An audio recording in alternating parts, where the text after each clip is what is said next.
Hey there YouTube, this is Dwayne here. I just thought I'd come online here and share my thoughts on something that's come to me in the last couple days here.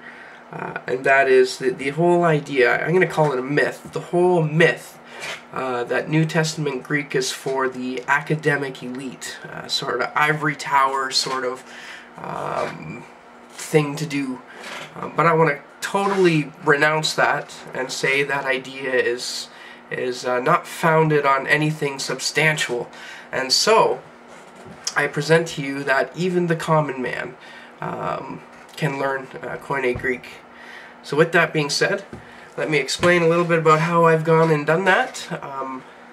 I started off with a basic grammar. Bill Mounts had, this is his second edition, he's got his third edition out now apparently, but it's Basics of Biblical Greek.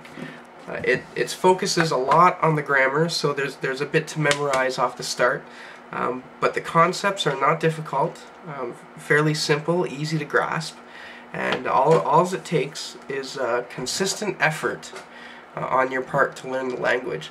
Let me encourage you that if you spend as little as half an hour a day memorizing things that you need and going over the grammar and reading the text, very important, that you can be successful in learning the Greek language. Now, I don't want you to get the idea that there's sort of an end point to learning the language. I've found that as I continue on in my own studies of the language that the more you learn, the more there is to learn. So when you think you've got a grasp on something, move forward, there's more to know. So once you've gone through your basic grammar, it'll be necessary to get a more thorough grammar, perhaps on syntax. And Dan Wallace has this absolutely huge volume that just about anything you need to know about any construction that appears in the New Testament is in here. Again, it's he's a little bit more wordier than Bill Mounts is, but again, it's nothing that is beyond the scope of the regular mind, if you will. So once you go through that, it's I don't know, I've been using it more as a reference grammar rather than reading it through. I probably read through the whole thing, but when I come across a construction or something I don't recognize, I'm able to take a look at it and get the answers I need. You also, most importantly of all, I recommend you get a printed version of the Greek New Testament. This one here is the third edition, the UBS Reader's Text. This one is really good because it's got the less common vocabulary defined at the bottom. And so rather than having to pull out your lexicon and look for the word and take up X amount of minutes looking for it, it's right there at the bottom of the text.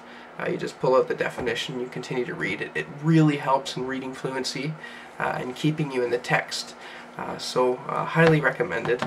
And then of course you'll need a lexicon and maybe some sort of vocabulary guide or something that gives you a quick easy gloss when you don't have the time to go through the large entries. So with that being said, Greek, although it's not necessarily easy, it's not hard either. It takes consistency and determination.